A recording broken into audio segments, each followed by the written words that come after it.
bo, bo, bo, bo, bo, bo.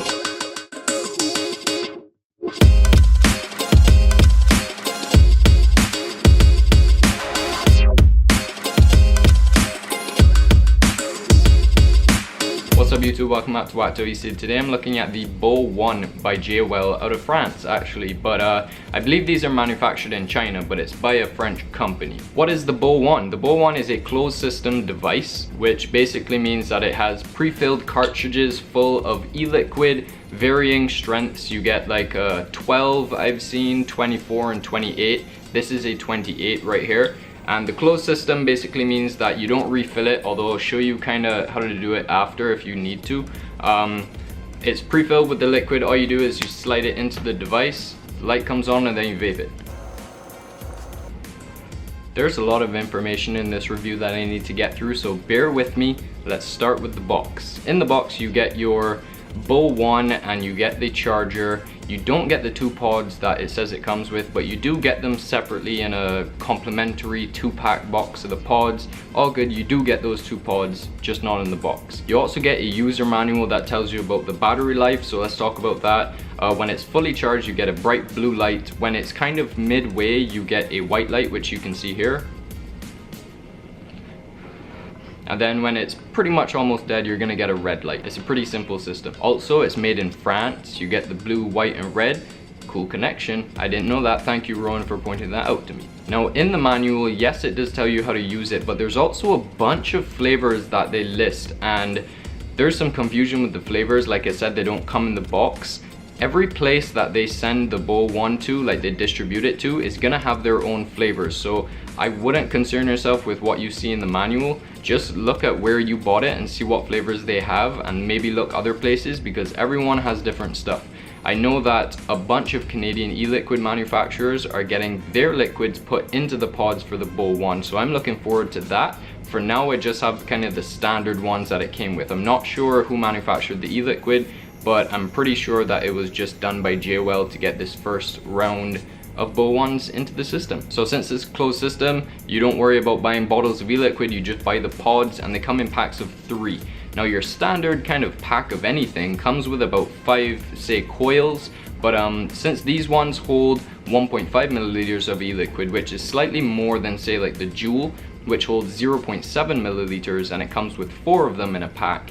This one only comes with 3 because it holds a bit more, and they cost $17.99 Canadian dollars. If you compare it to regular priced packs of cigarettes that you're buying, if you're smoking a pack a day, it's probably going to work out cheaper. But if you're already using coil systems, if you're building your own coils, definitely this is going to be way more expensive, but it's kind of worth it because, like, for me, I use stuff like this when I'm going out and about. I try not to use it too much at home because I just chain vape it, but when I'm going out and I need to take a vape break, or in your case if you're a smoker, a smoke break, it works out well. Now, as far as the flavors that you get, so far I've tried pretty much all that they sell at the ECIG Flavorium, except the tobacco flavor. I've tried it, but I haven't had a pack to myself. Now, right now I'm using the fruit punch flavor, which is my favorite.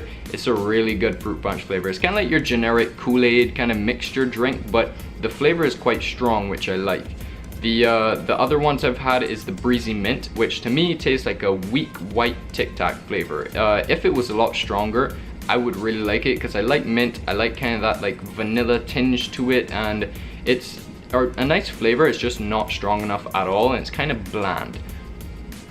The other one I've tried is apple tobacco, and just the same with the breezy mint. It tastes really nice, but it's just not strong enough. Now, the flavors aren't my biggest concern with the pods. My biggest concern with the pods is the quality control, because it's good that this happened with this one. This is my last one of the fruit punch, and these are supposed to come out kind of easier, I think. I have to put a decent amount of pressure to get this off, which can be a good thing, and if you have a good pod, it feels nice. It feels like it makes a solid connection. It's not going anywhere, it's not going to fall out, it's not going to lose connection. But in a case like this should slide in. I'm not exaggerating, I promise you. This should slide in.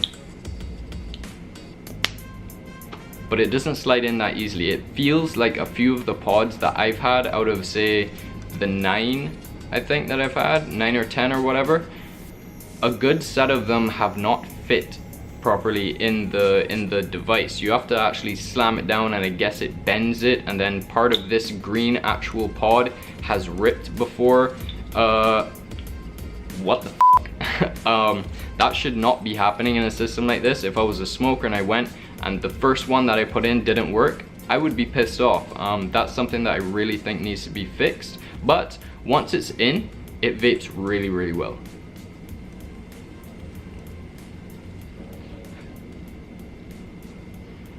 I find the airflow is tight enough for a mouth to lung. Of course, it's supposed to be. It's definitely tighter, I find, than the Von Earl.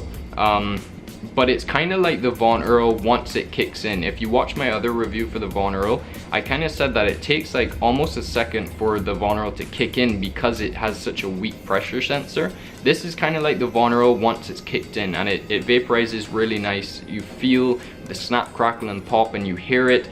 It's just, it feels like vaping done well.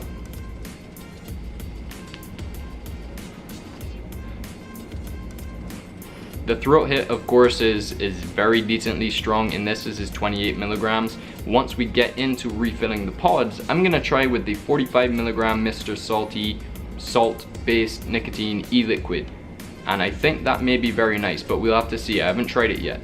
As far as the build quality, this is my favorite so far. It's about the size of the JWell, maybe very slightly taller and very slightly thicker, but it feels a hell of a lot stronger. It feels more substantial. I really like this, and I like the Von Earl because it was more substantial, but it was kind of slippery. This is not as slippery. I can hang it from my lips and vape it, and it works well. The only problem I have with the kind of the hardware of this thing, aside from the pods not fitting all the time, is the charger. The charger is wobbly as fuck. It has almost the same exact system as the JWell, which is like a USB. You drop it in and it's supposed to charge, and it does charge, it does the job, but it just wiggles and wobbles, and it just does not feel secure in there. With the JWell, I used to be able to at least like pick up my laptop and walk around, and it wouldn't really move around. I would still be cautious of it. With this one, I really have to keep an eye on it and make sure that it's not gonna fall off. I'm not sure if it will fall off because I've been cautious of it, but it definitely seems like it does not feel stable at all in the charger, and that is a problem that I think needs to be fixed. But speaking of the charger, there are two other options to charge it.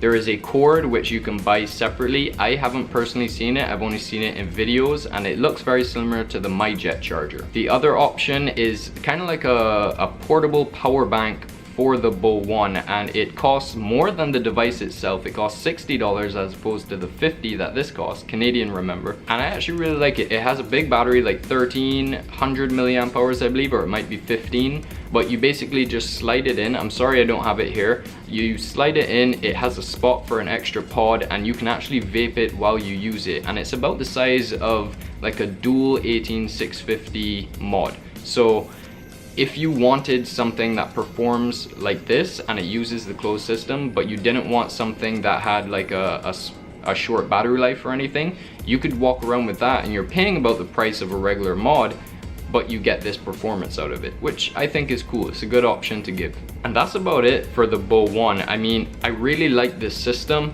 I like the build quality of it, I like the vape, I like the flavors so far that they come out with. I'm excited to see what else they do with them. I'm excited to see if they put nic salts into any of these pods. I'm excited for the fact that this is being marketed to Canada. The pods are clearly being filled in Canada now at some capacity. I'm excited to see if they make a refillable version, because this is not supposed to be refillable. It's kind of difficult, but I really like the Bow 1. I think it's a good price. I like the flavors. I keep repeating myself. It's good. It's good. It's not without its flaws. The pods need to be fixed. That little dinky wobbly charger definitely needs to be fixed. Besides from that, I think it's a push in the right direction. So if that's all you wanted to know about the Bow 1, thank you for watching. I will see you again next time. If you want to know how to fill the pods, we're gonna do that now. First of all, I just want to say thank you to Coilmaster for sponsoring the up close portion. No, I'm just kidding. I'm not sponsored by Coilmaster, but they sent me this vape mat and this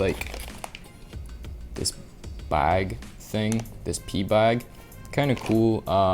They've never really asked me permission or ask me to review any of their stuff. They just kind of send me stuff. But this vape mat, it's huge, it's large, but it serves its purpose. It's kind of like a really big mouse pad. Anyway, here is an open pod for the Bow 1. So basically, to get this off, this was the first one I tried, and it was hard. You can see I kind of like messed it up pretty badly, and if you look on the sides, turn it this way, these bits are normally squeezed in, but I had to like pry them apart. Had a lot of difficulty with this one. First try, that kind of always happens. So once you get that off, then you have this kind of plug that that's where you would fill it up from. So all you do is get something underneath there. If you have nails on your fingers, you might not even need a screwdriver, and then it pops out. And that's what it looks like there. So rest that to the side. Now that is a relatively small hole. I'm not sure if you can see that well. And on this side, that's not a hole, that's sealed up. I'm not sure why they gave a plug and didn't just seal it like on the other side, because if they didn't want it to be refilled, why not just seal it a final time? But I'm not complaining because now I can fill it. But like I said, it's a small hole. And here I'm just using Mr. Salty Cannoli 45 milligrams. This is 45 milligrams nicotine salt. So if you don't know what nicotine salts are, it's not gonna feel like a regular 45 milligram. So luckily this can kind of fit there, and then you can squeeze, but you see it kind of bubbles up. It's harder on camera, but it's not easy in any sense really. It just bubbles over. On the other one I've tried, so I don't want to mess this up now and waste my salty liquid, but I will show you the one I'm using now, which is already filled. You can already see the sides aren't as distorted as the other ones. There's some liquid seeping out, which is not a good thing, but I haven't had any gurgling or anything. You see it fits together all nicely, and I managed to fill it. So if you have like a syringe or something, a blunt tip syringe, you can fit it inside this hole really easily and get it filled. But you may have some difficulty when it comes to just using your regular dropper top kind of thing. So it fits in, the light comes on, and then you're ready to vape. You can see I got a little ding on mine just from dropping it, I guess. But yeah, that's what the bowl looks like up close again. And filling it up, I mean, it's not the easiest to fill. If you have a unicorn bottle, it might be easier. And getting the black bits off, getting this top cap off, you can hear it click into place, but when you get it off, I approached it by trying to go under here. The best way I've found is to go under this way and kind of get at the corners. This might go flying, but again, if you have fingernails that can do the job, it might be easier that way, but I don't, so it is pretty difficult, and I don't want to knock over my camera and tripod and stuff, but yeah, I don't want to mess it up again. But that's basically what you do. You just pry at it little by little on the sides, on the corner, wiggle it with your fingers. Eventually it will come off. My advice, don't do what I did. Don't mess it up. Don't pry at it too deep or anything. Be patient, take your time, and over time you will be able to get it done pretty much flawlessly. This was my second one, and I managed to get it done really easily. So yeah, that's about it, how to refill the pod. Obviously you can't get into the bottom, so you can't re-wick it like you can with the MyJet, but refilling it is better than having to buy a new one every single time. And that's about it. So thank you. I'm going to take a vape off this to take us out of here, and then we're gone.